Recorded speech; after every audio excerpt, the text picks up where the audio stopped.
3, 2, 1. Good day, folks. This is Greg Judy at Green Pastures Farm. Today, my special guests are here from Wisconsin, and they basically want to come up and see what we're doing, what we're all about. And tell me a little bit about your project and what you all. Sure. So my name is Travis Tranel. I'm a dairy farmer from Wisconsin. In addition to being a farmer, I also chair the Assembly Committee on Agriculture in the Wisconsin legislature. I've been a member of the Assembly for about 15 years. I'm Evelyn Tranel. I'm his oldest daughter, and I help him out with the farm. I'm Treg Prenshinsky, State Assemblyman, also part of the Ag Committee in the state of Wisconsin, and just here checking out rotational grazing as I graze cattle in Wisconsin as well. Well, what was funny, folks, is these two sat side by side in their respective positions there in the government for I don't know how many years, and finally I think one day one of y'all asked the other, "Do you listen to Greg Judy?" Yeah, or something like that. Yeah, we sit on the floor next to each other, and we have for 6 to 8 years. And sometimes when we're deliberating, we have side conversations. And one of us mentioned to the other something about Greg Judy, and we looked at each other. And we're like, "You watch Greg Judy?" And we both watch Greg Judy. So we're farmers, and we work a lot. And at the end of the day, we watch other farmers work. We're a special breed, I guess you could say. Yep, yeah. Well, we're really tickled to have you and your wife and your daughter. Your wife's name is? Steph, and she's up running the camera. Steph is running the camera today. And yeah, we're on the cow-calf mob this morning, and we're getting ready to go move the bulls and the steers here in a little bit. But I just like, when people come here, we like to show them what we're doing.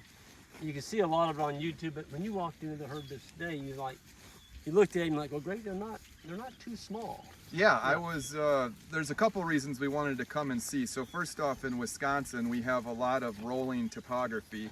And over the course of the last couple decades, I guess you could say, a lot of ground has come out of pasture and gone over to row crops. And there's some legislation pending before us. We just had a public hearing on it last week, where the state is considering encouraging people to get into rotational grazing, try to change the landscape to do something more similar to this. And so we were interested in the size of the cattle, and they're not minis.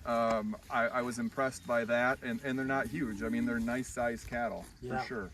Well, one of the things I think that makes our farm unique is, we do things differently here. A lot of our neighbors think we're kind of nutty because we're always moving the cattle, and we move them up to 4 times a day. We don't use any no grain, of course.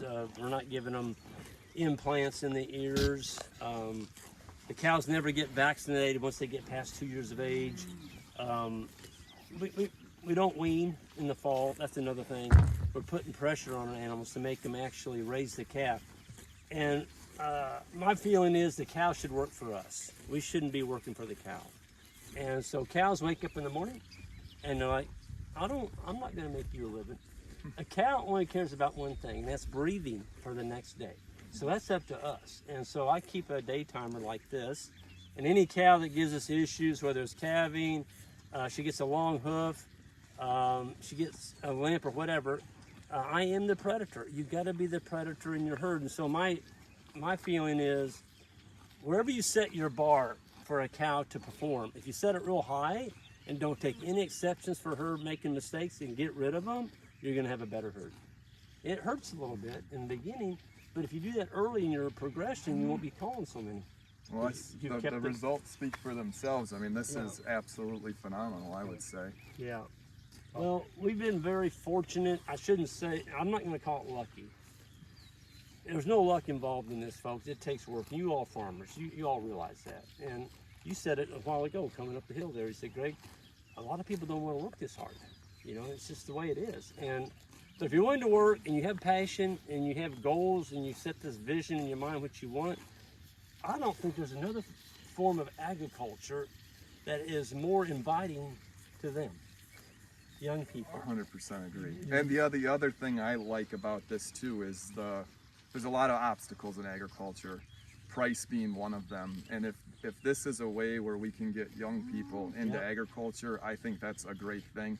I think we focus too much on the economics all the time, there is a value to this way of life that we can't put a number on. Yes. And if we want, I mean, I can't, how many times do we hear, if we could just hire farm kids, if we just had more farm All kids, the well, time. if things keep going the way they are, there aren't going to be any farm kids left. Exactly. And that's going to cost society. So, It I mean, is. that's just another reason why I think we're seriously considering promoting this way of life to give young people opportunities. Yeah. Right.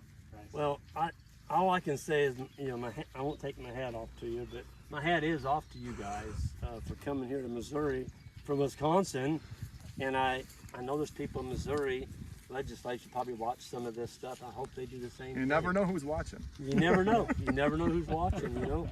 And I guess one of my secret goals would be I would hope that Bill Gates would see this someday.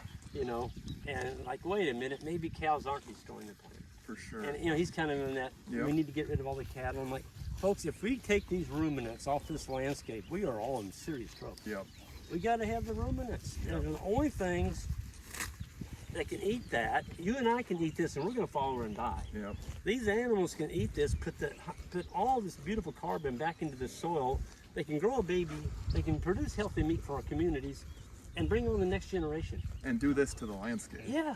And we don't have a $1 million combine out here. No. I don't have $500,000 in a big tractor. I don't have any chemicals. I'm not putting down chemical fertilizer. It's all natural. Yep.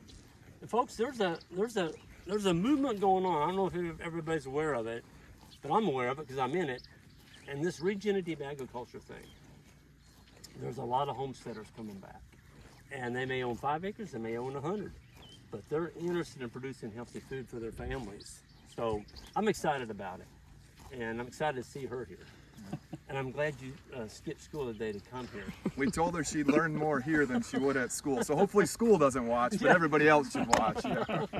I think you made a wise decision bringing her. So Right. she'll probably remember this for a while. I would hope You so. know, and you can take that with you. So just remember, educate, invest in yourself.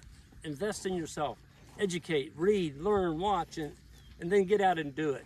Get out and do it. Go to work for somebody that's doing it the way you want to do it, and learn from them, and then start in on your own and just build from that. That's what would be my recommendation. Thank Yeah. you all. Well, Greg, I just want to say thank you for opening up to have us come down and check this out. It's an absolute honor, and good Well- luck to you in the future. Well, thank you. Thank you Thanks for for having coming. me. Thank you. And the best to you all in your movement, and I hope what you're working on in legislature there, y'all can get that turned Figure out a around. way to get it done. Get some people back on the land of Wisconsin doing this. That's the goal. Wisconsin can grow some tremendous grass up there. Yep. So, yeah. Folks, thank you all. On the way out, hit that subscribe button if you would, and we'll see you next time.